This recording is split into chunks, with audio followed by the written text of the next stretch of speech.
Good morning, afternoon, and evening, wherever you are, and welcome to another. How long will it take for Cousin Cheeto to yawn during this review? No. Young Justice, Season 4, Episode 13. It is called Break My Heart. Spelled backwards, of course, but. So we're here at the end of the what I call the Zatana Arc, the Magic Arc, whatever you want to call it. Crap kind of hit the fan last week with all over the world. Child just kind of started blowing the crap out of everything. I mean, it was pretty bad. Bad news bears, honestly. But we start off in Sydney, where Savage boom tubes in and calls on the Phantom Stranger to go with him because they have to go talk to somebody. We will revisit that in a minute. Then we go back to the snowy place, which I don't remember where it was, but it was snowy and cold. And so the magic heroes are kind of regrouping, and they're joined by Clarion. And so, yeah, so they're kind of they're reeling at this point. Clarion shows up in the bus, obviously, and then I believe they go find Clarion a new anchor because the bus is not working for him, obviously. Minute and a half this week. Okay. We jump to a scene with Beast Boy where he is visited by Berdita. Kind of a surprise. She kind of brings the tie, but it wouldn't be a surprise if he'd pick up his darn phone. Maybe, sorta. Um, and then we go back to this episode jumps around a lot, so I'm kind of going through it.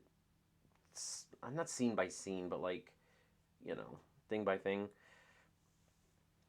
Maybe going into the next arc, I might do a different format where I kind of just go based off of characters and not scene by scene, but we'll see. Take a shot. Okay.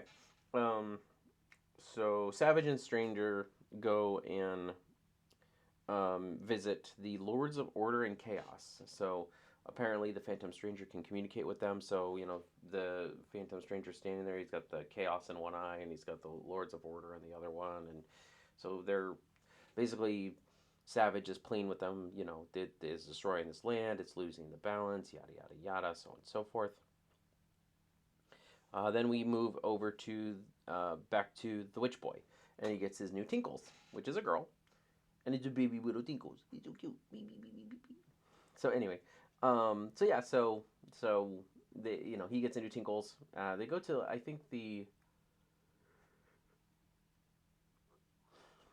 I think it's like the Salem Animal Shelter or something like that. I don't remember. It seemed pretty ominous, but yeah.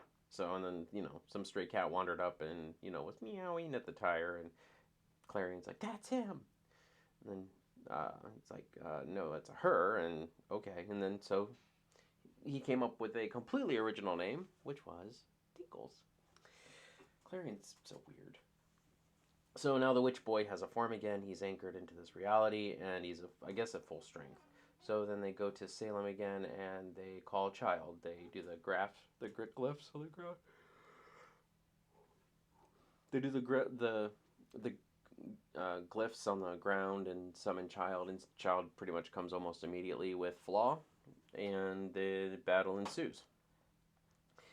Um, Basically, it doesn't take very long for Team Sentinel to get rocked. Because Child is still powered by all of the Lords of Chaos, and she basically is drawing on their strength. And it's one Lord of Chaos and one Lord of Order versus like all the Chaos Lords, pretty much power wise. So then we jump over. So they of course get rocked. Child Child decloaks Zatanna and the Sentinels. Mary has an instance where she's fighting Flaw like with the power of Zeus, and she's shooting the lightning, um, and then Mary starts drawing power from everybody, and then she's hitting Flaw with like everything she's got. And I mean, I get why she's doing it because she was the only person who was almost standing at that point. Um, and she was trying to fight against obviously a very powerful anchor. What is wrong with me? So, now people are going to get drunk in the first couple minutes. So Zatanna is holding a shield up because it's raining fire at this point in the fight. And I believe Clarion and Dr. Fate are being restrained in the sky from Child. So she's kind of like at peak power right now. Like, she's just like, I think she put like a tree through Clarion at this point. I'm like, what? There's like this big old tree, like right in the middle of him, and he's like, ow. It's like, oh, that hurts, kind of. Um, so, yeah, not looking too good. But then it jumps back over to Savage and the Phantom Stranger, and he apparently wins the plea deal with the Lords of Order and Chaos. However, the caveat is that they will not retrieve Child. They say basically they're going to let it play. They're going to let everything balance itself back out, but they will not assist Child. So they pull back their power. Child's on her own.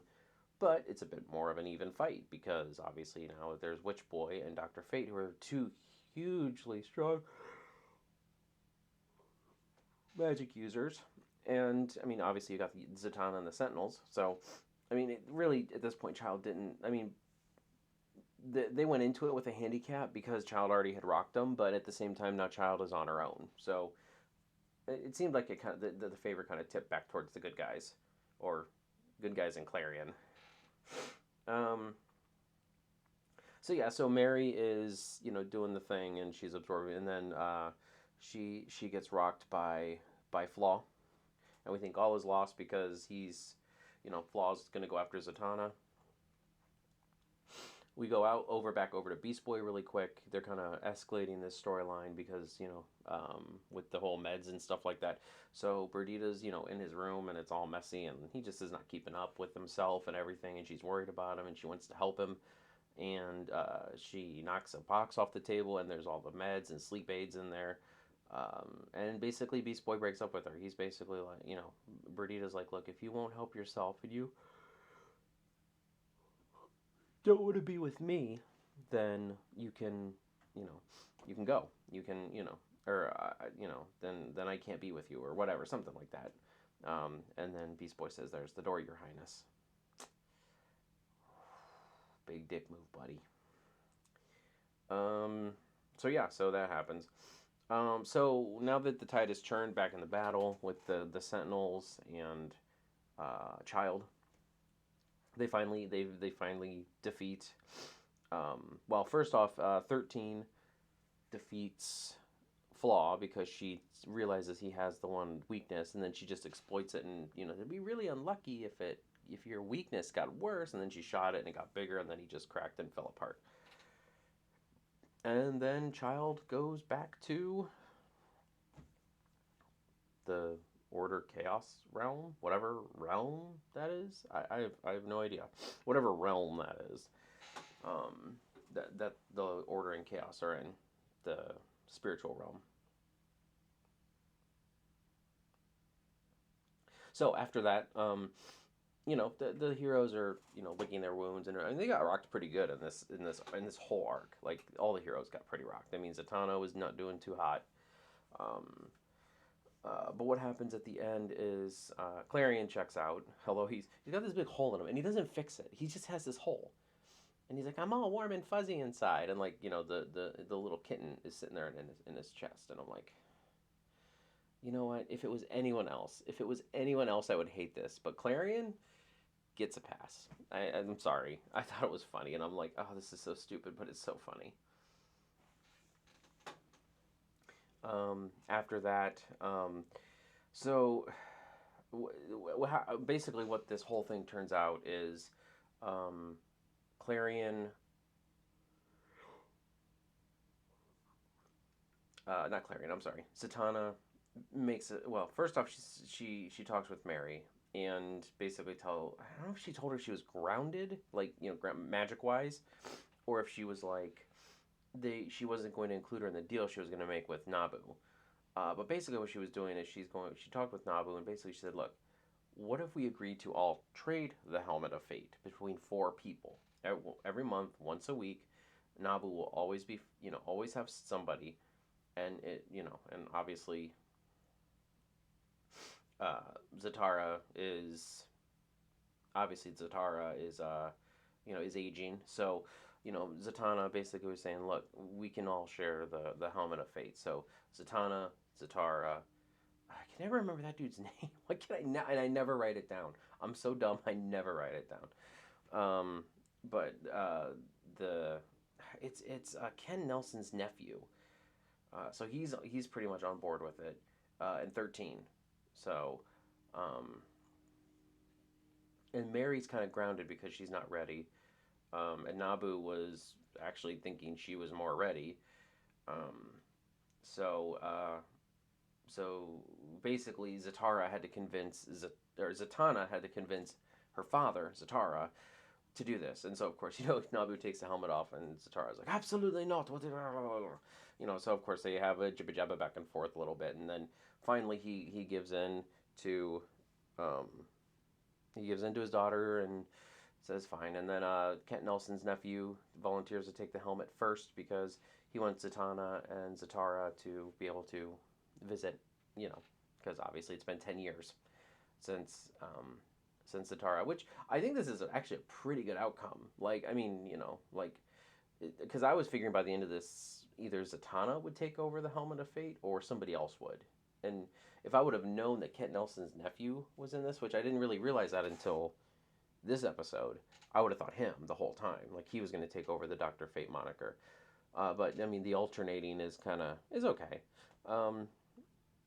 It's kind of a cheat, in my opinion, storytelling-wise, because it's just like, you don't have any, you only have a little bit, you have a little bit of sacrifice there. Like one person is sacrificing a week per month to be Dr. Fate, but everybody's still getting what they want. And I get it, you're supposed to get that and everything like that. Life is seldomly that fair, but okay.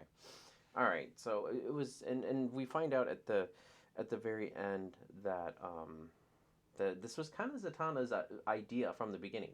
And actually, what started the whole thing was Zatanna having this idea, which is kind of weird, but okay, I'm going to go with it. I don't want to cause chaos, literally.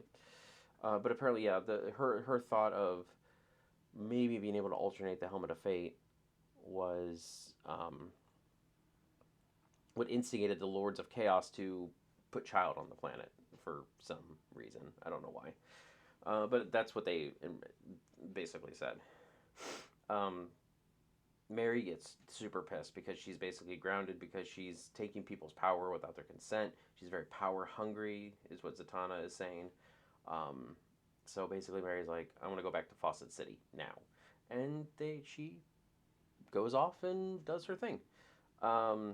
She goes back to Fawcett City. And they send the school bus back. But before they go, Zatanna's like, I want to see what they've been through. So she does a spell. She puts her hand on the bus, does a spell, and she kind of sees everything that we've already seen, like, where they've been and everything like that. But after the bus leaves, she catches a glimpse of Superboy's soul or something like that, and she said it's not at rest. So I guess that infers that Superboy actually died. I thought that the Legionnaires was going to take him to the future. That's what I thought. But apparently they said his soul, or maybe he's stuck in the soul realm. Maybe it's actually Superboy, but he's stuck in the soul realm. But he looked like he had slashes on his chest and everything like that. And so apparently, probably next arc we're moving into the Superboy retrieval missions. So so that'll be good. My daughter will be happy. She keeps asking me every single time. She's like, oh, when I say you'll never guess what happened in this episode, she's like, oh, they found Superboy. Like, no, they didn't find Superboy. So this time I have to be very coy because I don't lie to my daughter like that. I'm not gonna lie to her since I'm stupid, but I have to avoid the question this time. So the credit scene is Black Canary and Zatara she's talking about how she's been actually going through counseling with all the kids on the bus because the kids from the bus were actually from 10 years ago. And so she'd been talking to them for all those years, and she knew that something had happened, but she couldn't say anything because, it would influence the future. But Zatanna gave the bus driver Black Canary's card. She's a counselor. So then over the past 10 years, they've been visiting her. And, like, a lot of them are actually adults now. I think she said somebody was graduating as an engineer. So, yeah. So I mean, it's just it's funny how they work this time travel thing out, but yeah. So that was funny. And I mean, and Zatara's still processing what's happened the past 10 years. He's missed 10 years of Zatana's life. I mean, she went from a 14-year-old, now she's 24. She missed a lot of stuff. I mean, a lot of stuff happens between 14 and 24 for a woman. So, um, yeah. So it was really so and then he kind of breaks down at the end of that just because he's missed 10 years. So I don't blame him.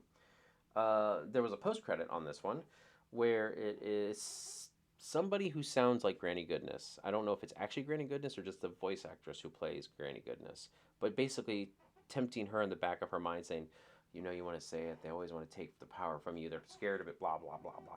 And then at the very end, Mary says Shazam. So I'm pretty sure we're gonna see Mary uh, again, and I don't think it's gonna be a pleasant reunion with the Sentinels. So yeah, so that's the end of the the Zatana arc. My overall thoughts are I liked it. I liked it a lot.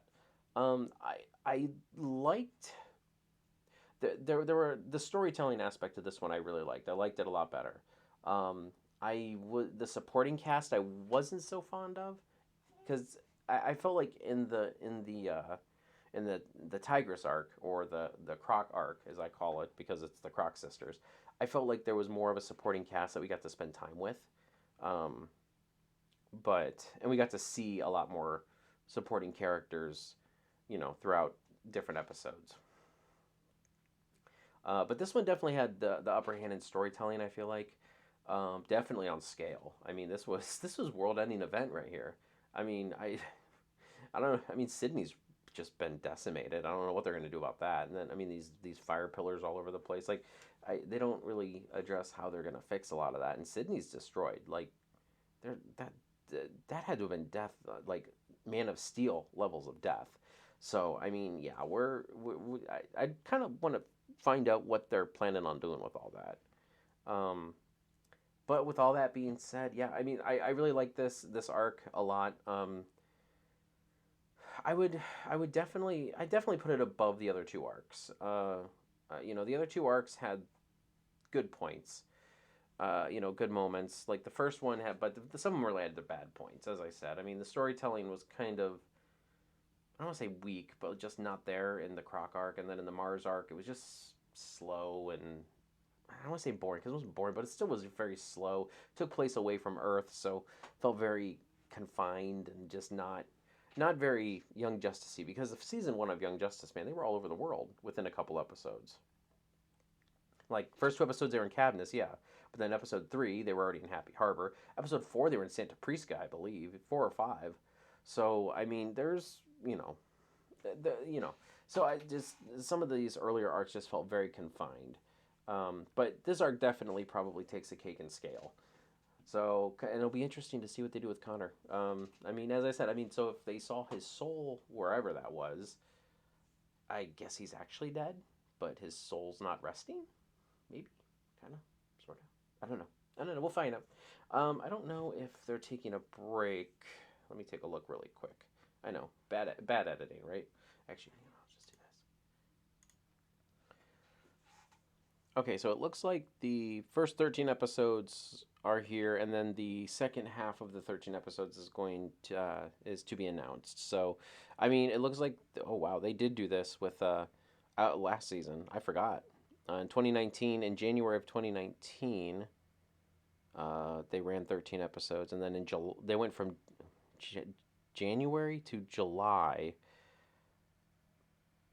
and they had 13 episodes then. So they went 13 and 13 just like they're doing now. So who knows? Maybe in the next couple months we'll get more Young Justice Phantoms. I was kind of hoping only for like a couple week break, but who knows? We'll see what happens. So anyway, with that all being said, please, please, please let me know what you guys think of Young Justice Phantom so far. We are at the midway point of the season so far. And business is about to pick up. I mean, hopefully, at least I hope. We've had some pretty craziness going on so far, but yeah, leave a comment down below. If you can, please give us a like. It helps out with the analytics a lot. And subscribe if you haven't yet to NerdTube. We are the greatest YouTube channel you've probably never maybe heard of, kind of. And yeah, so you'll see our other links and socials and everything else in the bottom in the description. So yeah, I've been really enjoying doing these episodes. I plan to get back into them when this show comes back. So thank you very much for watching. Catch you guys later. Bye bye.